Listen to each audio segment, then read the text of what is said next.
txori bat. C'est moi qui décide s'il faut se lever ou pas. Costa a la costa, libre, alai, zoriontsu! Yupi, gora Euskadi! Independentzia! Beraz egun ondeneri, ongietorri Ziliporteko saio behirata, gaur berriz Txominekin harturuti historialarekin eta Ziliporteko hirukide gira abertzaletasunaren historiari buruzko saio behiaren egiteko. Aurkezpen labur bat berriz zuretako Txomine egiten dut, fite-fitea. Historialaria, biliburu idatzi dituzu azken urteetan Anai Artea elkarteari buruz eta Zitadelako aurreri buruz, gerla zibila denboran. Eta hor historiarakasle Seaskako Estitxu Robles kolegioan eta baitare Baionako fakultatean, horren batzu.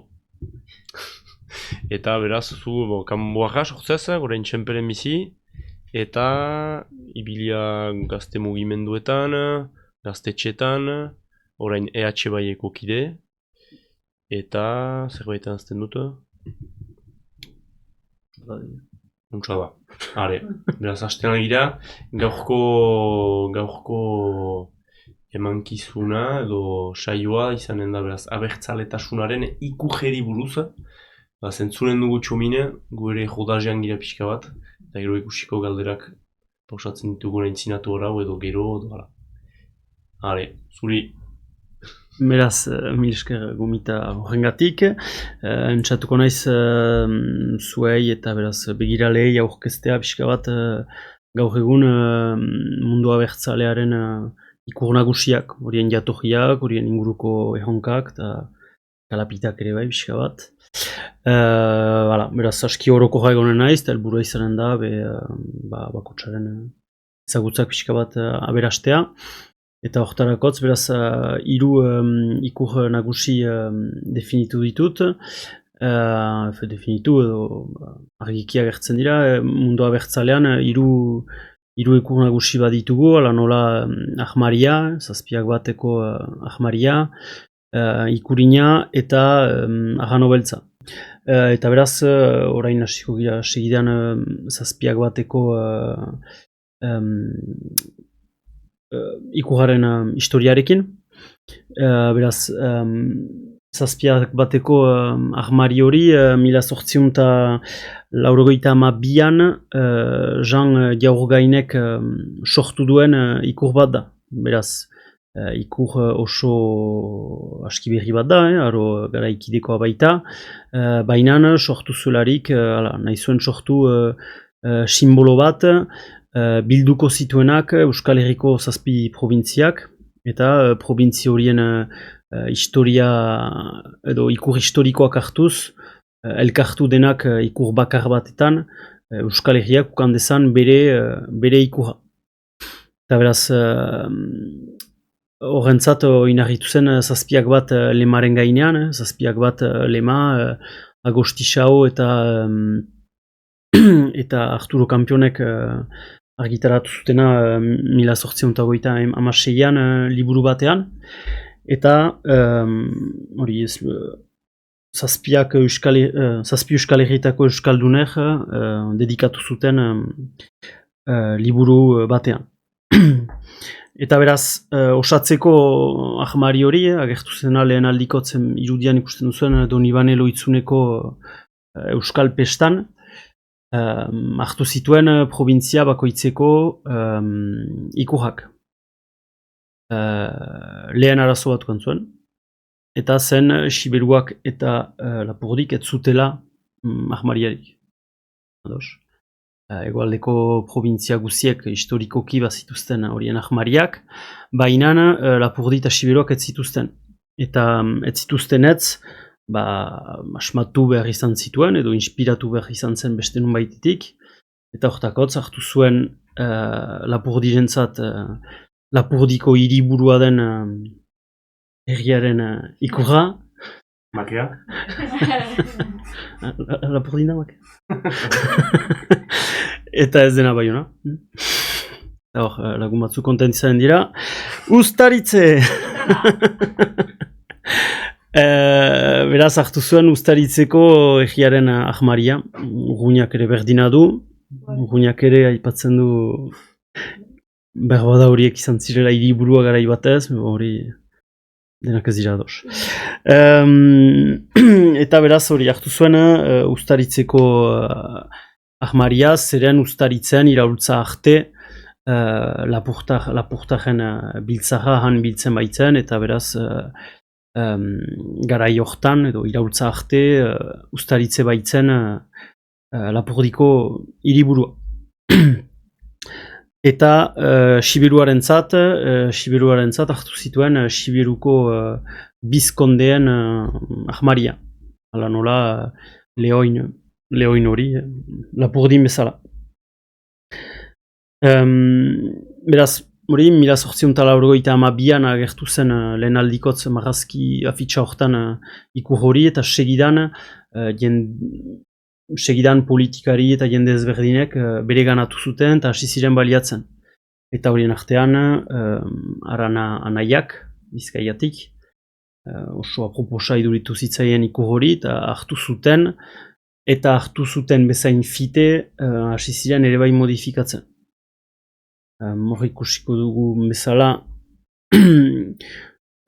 konparaketa bat, badugu hor lehen bertsioa eta gaur egun udalbiltzak baliatzen duen bertsioaren artean. Eta pixka bat hurbilagotik begiratzen badugu, ikusten ditugu izan direla aldaketa ezberdina initz, beraz bada aldaketa ahmariaren itxuraren aldetik, fondoa ez da berdina, forma ez da berdina, ahmarien kokapena ez da berdina, eta provintzia bakoitzaren ikurrak ere partez modifikatuak izan dira. Aldaketa horiek EAJak hasi zituen, EAJ izan zen, eta Sabino Arana izan ziren gehiena modifikatu zutena, eta gaurko bertsioak hasik horiek zutena finkatu. Zergatik hori egin zuten, helburua zuten ahmaria hori gehiago euskalduntzea. Ados. Eta hori ikusiko dugu beraz probintziaz provintzia eginen dugu itzulia. Hasten algira, egoiten gira hortan, bai. Beraz, Arabakoa, ikusten duzu, beraz Arabakoa dugu lehoin bat gaztelu baten kontra borrokatzen ari, eta inguruan bada goiburu bat deitzen dena, erraldika da ahmarien zientzia edo ikerketa hola deitzen zaio. Eta ikusten dugu eguneratu edo aldatu zutelarik kendu ziotela goiburu hori, inguruan den esaldi hori, argiki baita esaldi bat espainolez, eta beraz espainolkeri bat zenez, erabaki zuten kentzea. Bainan, ber momentuan, gaztelua eta lehoina, Espainiatik etortzen diren ikur batzuk dira ere bai. Beraz, nahi da euskaldun du, nahi bazen euskaldun du, berko zen ahmaria oso aldatu. Beraz, hala. Partez egiten diren historia interpretazio harinak direla errango nuke.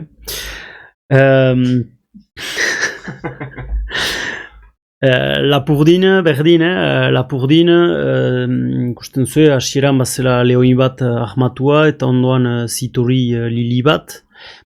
Zitori Lilia kendu zaio, egon da bakarrik Lapurdiko lehoin hori ezpataduna. Zergatik kendu, hori Zitori Lilia frantses erresumako ikurra baitzen, eta beraz hori kendu da euskalduntzen zela ikurra. Horren inguruan ere zalantza bada, lehoin hori nondik etortzen da. Batzuen ustez, lehoin hori inglesek zuten ezagri Akitania inglesen menpe zelarik erdiaroan, egun urteko gerla arte. Bainan, Jean-Louis Davan bezalako batzuek diote ez lehoin hori deia baliatzen zela Baskoniako dukeria bazelarik Akitaniaren parte hortan. Baskoiek zutela baliatzen ikur bezala lehoin hori, eta hortakotz lehoin hori agertzen da hori Akitaniako ikurran, eta Akitaniako hainbat erritan lehoin hori bada, eta Siberukoa, beraz, Siberukoari ber jatorria ere emango zitzaion. Beraz, koloreak kontrakoak dituzte, baina agian hori ez da olako sigurtasunik, hori hortarik etorriko ziren. Ondotik badugu Gipuzkoakoa. Gipuzkoan, beraz, ikusten duzu, hor bazirela hiru arbol eta gainean errege bat eta 12 kanoi. Gipuzkoako armari hori, kenduak izan zaizkio erregea baita 12 kanoiak, zergatik erregea baitzen Espainiako errege bat, beraz hor ere bai, espainoltasunaren ikur bat saiatzen da kentzea eta ezabatzea, eta kanoiak 1523ko belateko guduko kanoiak ziren. Beraz, belateko gudua zer da, Nafarroa garaiaren konkistan, 1522an hasten delarik, Nafartarek eta frantsesek egiten dute lehen askatze saiakera bat, Iruña arte joiten dira, Iruña setiatzen dute, baina atzera egin behar dute, eta atzera egitean neguan gaztelarrek eta horiekin aliatuak ziren Gipuzkoarek erasotzen dituzte, tropa frantses, nafartar, alemandarrak, mercenario alemandarrak ere hortan, eta eraso hortan 12 kanoi ebasten dituzte edo japatzen dituzte Gipuzkoarek. Eta hori garaian izan zen arrotasun iturri handi bat, eta beraz erabaki zuten garaian sartzea kanoi horiek armarian. Baina nahi bada sortu ikur bat 17 probintzientzat elkartzen dituenak, ez da baloratzen provintzien arteko gatazka bat hori ezagiz. Beraz, erabaki zuten hori ere desagertaraztea.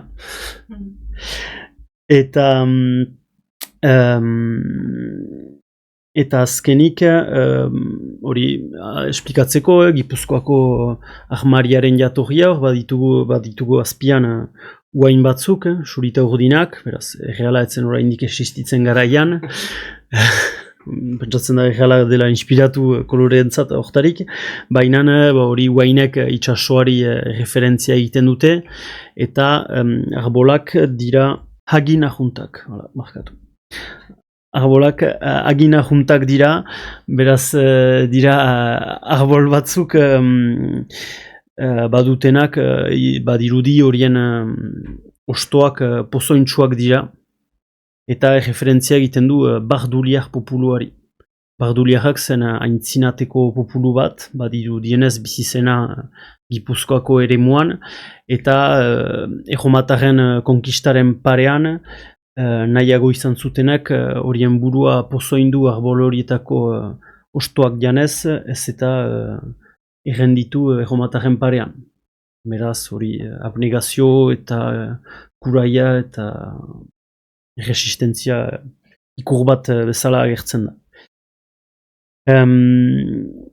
Bizkaiaren kasuan, beraz Bizkaiaren kasuan badugu arbol bat, aritz bat, bi otsorekin, otsoak arkume batzuekin hauan, bildotx batzuekin hauan, eta arbolaren gibelean gurutze bat. Eta ikusten dugu eraldaketa hortan, gurutzea badela beti, arbola badela beti, baina otsoak eta bildotxak desagertu direla. Hori EAJkoek erabaki zuten otso horien kentzea, zeren otso horien presentzia lotzen zuten López de Haro familia nobleari.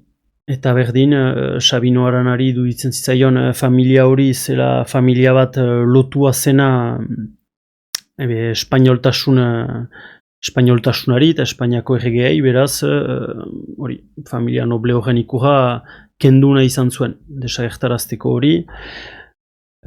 Beti bada hori PNV-ren garbitasun edo garai hortako garbitasun eta purotasun sekatze bat edo lortu nahian. Baina geroztik historialariek diote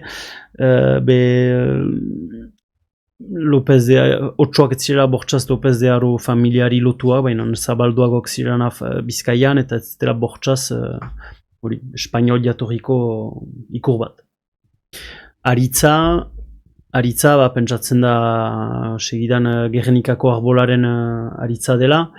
Hor ere, gaur egun badira zalantzak, ziren badirudi erdiaroan aritza askoz baliatua goazela Bizkaia osoan ikur sakratu bat bezala, pixka bat, baina ez da bortxaz bakarrik Gernikako arbola bera.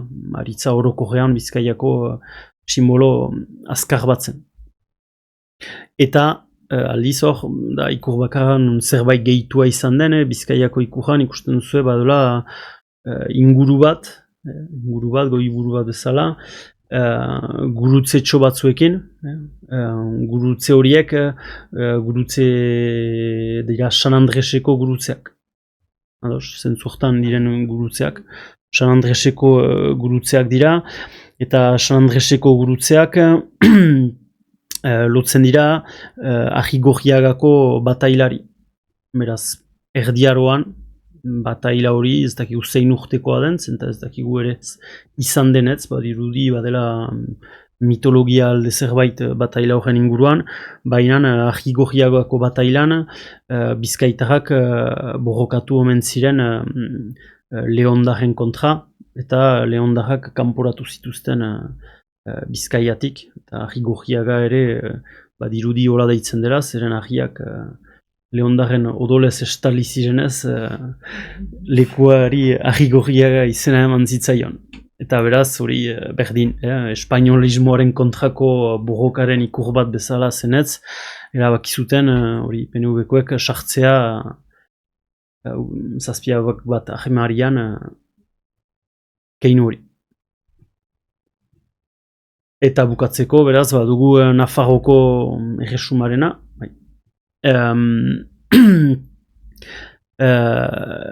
Eta horre bada ikusiko dugu Nafarroko erresumaren inguruan kezka edo zalantza edo gatazka andana bat.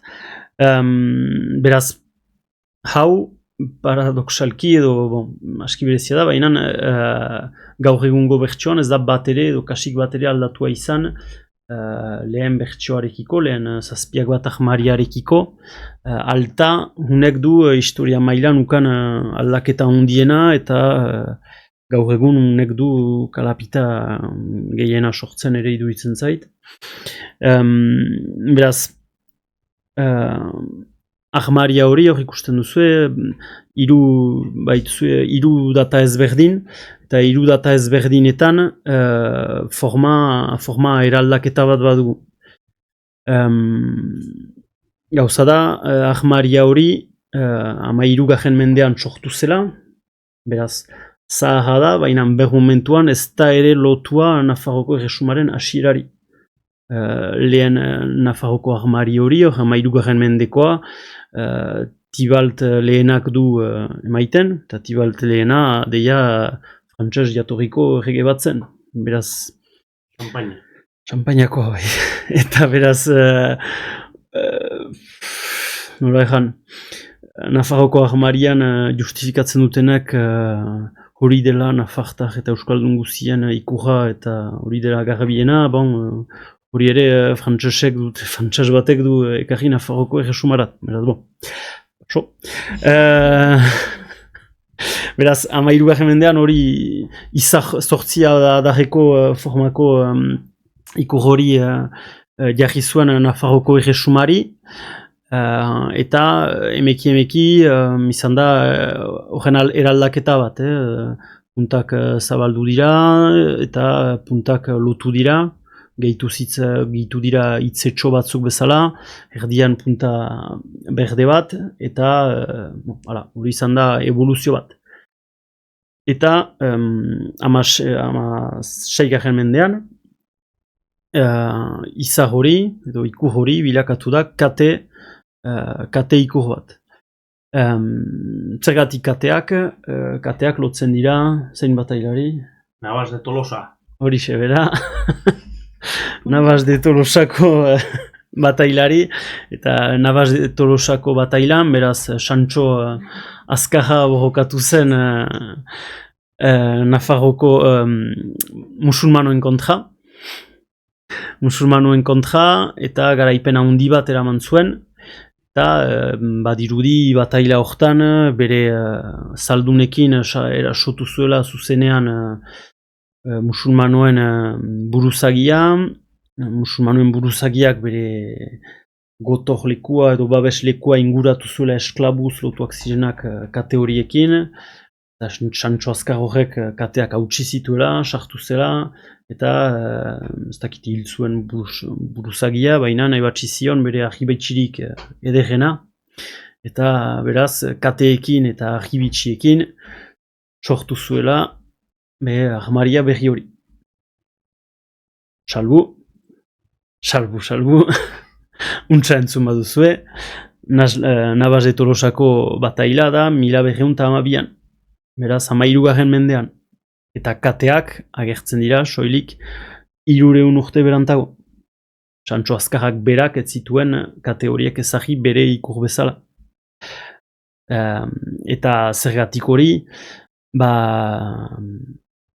pentsatzen da, gaur egun, kateak bilakatu direla Espainiako erregeen nahikeriaren arabera, edo espainolismoaren muntaketa bat dela. Zergatik, Navas de Tolosan, etzirakotz Nafarrak bakarrik borrokatu musulmanen kontra, baizik eta Leon eta Kastillako erresumak ere bai. Eta beraz, Las Navas de Tolosa, etzera bakarrik musulmanoen kontrako bataila bat, bai, hola zen ere bai, eta horrez gain zela ere bai, jada, espainol guzien bateratze bat, borrokatzeko etxai aman komun baten kontra. Beraz, Navas de Tolosa dela espainolismoan momentu bateratzaile eta garrantzitsu bat, sortzailea bai, hori da. Eta beraz, hortakotz, iduritu zitzaien Nafarroa konkistatu ondotik, 1523 goitif, Nafarroa garaia, Nafarroa guzia ez baita konkistatua izan, Nafarroak segitu baitu.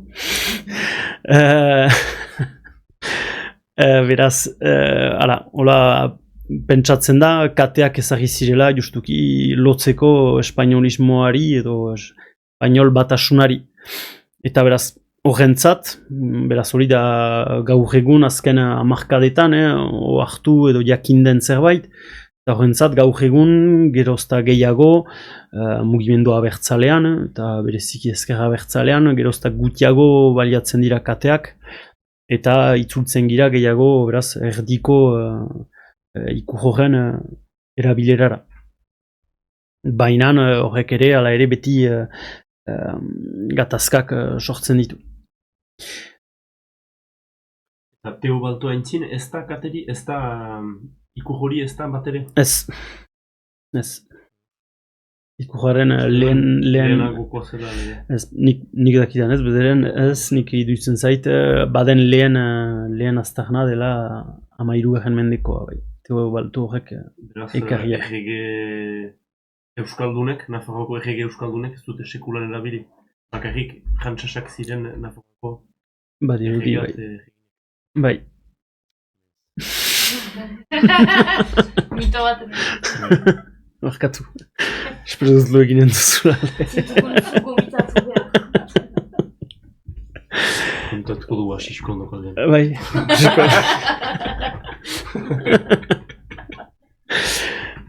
Eta beraz, ikurka ipatu dugu, zehar eraldaketa izan da, baina zentzuan ere izan da eraldaketa bat. Zergatik, eraldikan nahi baduzue, sartzen direlarik armaria ezberdinak ikur bakar batean, tradizioaren arabera edo usaiaren arabera ezagri behar da eskuinetik, ezkerretik eskuinera eta gainetik azpirat importantziaren arabera. Hortakotz, Jean Jaurgainen bertsi hortan, gainean ezkerrean dena da Nafarroarena. Logika baduena, Nafarroa izan baita erresuma bakarra, baina gero zerren arabera sailkatzen ditugu ondokoak. Zendako Gipuzkoarrak bigarren eta Bizkaitarrak hirugarren, jakinez bakoitzaren egoaren kalapitak zain segur dena kontent izanen direnik sailkapenarekin, beraz erabaki da hori ere aldatu behar zela. Eta beraz sailkapena ez da gehiago egiten hola. Salbu, Siberota jentzat. Ego maitira azken bi... Ez dut mi gaiztu izan nahi Siberotarekin. Baina, erabaki den antolaketa gaur egun, ez da egiten heraldikaren tradizioaren arabera, baina alfabetikoa da. Ados, tukaz dugu, Araba, Bizkaia, Gipuzkoa, Lapurdi, Nafarroa, Siberua. Zuberua, bekasu guzitan ez du aldatzen, sailkapena. Eta beraz, eta azken elementu bat, forma ere, pixka bat aldatu izan zaio, formaren aldetik hori heraldikan erraiten da blasoi edo armaria forma hori, eskutu forma hori, lehen bertsiokoa dela frantses formako armarien forma bat. Eta beraz, bai, lehen bertsioarena, eta gaur egun udalbiltzak baliatzen duena, da Suitzarra. Badira egialde eta eskualdeen arabera forma desberdinak, eta hori da Suitzarra, beraz, Suitzarra euskoz neutroagoa. Eta beraz, erabaki da, hola ezartzea, beraz, historialari batzuk, edo bat, nola ejan, zientifikoki edo historikoki zuzenagoa nahi dutenak, ez dira bat ere ados eskuineko bertsio horrekin, edo bertsio berri horrekin, ez da gite eskuina den...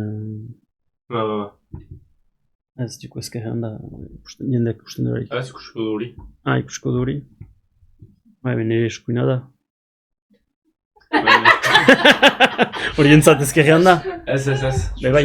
Hau da... Barkatu. Eskuinekoa, hau da. Ez zientifikoa da, hau da biltzena. Beraz hori moderno hori... Moderno horrek ez du azkenean gauza oso historikorik, zenta oso eraldatua izan da, provintzien jatorrizko ikurrak ere aldatuak izan dira, eta azkarki natura aldatua izan zaie, baina azkenean zazpiak bateko armaria bera ere 19. mende bukaeran asmatu izan da, beraz ez zaio emaiten al zentzu edo nola egan hori bai, ez da purotasunik edo ez da egiazko armaririk, denak dira asmakuntzak dira denak asmakuntzak dira, denak dira gehitzeak, aldatuak izan direnak eta historian aldatuak, eta beraz azken finean da ikur politiko bat da, ez da ikur historiko bat eta da ikur bat asmatua izan dena, muntatua izan dena, evoluzioak kanditunak, eta gaur egun olakoa da. Bada aldatua izango dena ondoko urteetan, hori mugimendu politiko eta jendearen erabilpenaren araberakoa izanen da. Eta gaur egun, beti badira kalapitak ikur horren inguruan. Dola guti, beraz hor martxoaren 5ean, 2024ean, Nafarroko auzitegi gorenak Atarrabiako herriko etxeari galdegin dio bere pilotalekuan zuen zazpiak bat armari hori ezabatzea. Ezabatzea justifikatuz, ikur hori politikoa zela, Nafarroa zela eta ez Euskal Herria, beraz beste provintzien ikurrek ez zutela hor deus izaitekorik, eta beraz behar zela ezabatu. Eta ikusiko dugu, beste gaietan ere, bada ikurren inguruan, seinale politikoak direnez, bereziki espainol estatuaren gandik, gatazka, zaintza eta kalapita handana bat, ez baitituzte ikur horiek onartzen, baitira euskal populuen edo euskal zazpi provintzien batasunaren ikurrak. Eta aintzineko urteetan ere, onduko diapone, ikusten dugun bezala, izan ziren ere, zakit gogoratzen zirezten, baina 2014an, EH Bilduk lehen aldikotz ukantzuelarik Gipuzkoako erkidegoko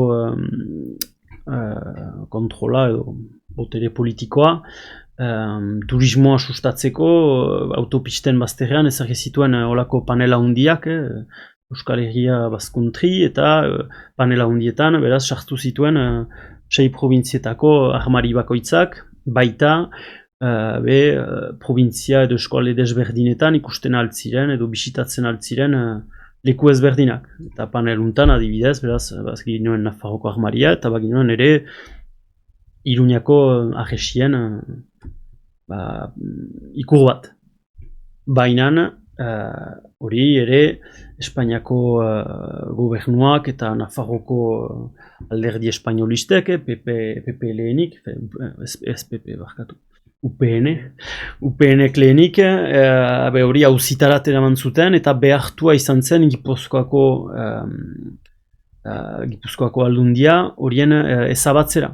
Hor ikusten dugu, panelaren bertsio berria zen, nun eta Iruñako erresumaren publizitatea kendua da, eta Nafarroko erresumaren armariari ere laukitxo bat emaiten zaio bere desagertarazteko. Eta gaur egun panel horiek beti badira autopistetan, baina ikusten baduzue bertsio ahaberrituak dira, eta beraz provintzien aldetik bakarrik 5 armaria agertzen dira, eta ez da egiten Nafarroko lekuentzako publizitaterik. Espainolen nahikeria baita. Ez dute nahi ere turismo publizitate pixka bat egitea, ez baita Euskal Herria Nafarroa baita. La costa libre, alai, zoriontsu! Jupi, Gora Euskadi! Independentzia!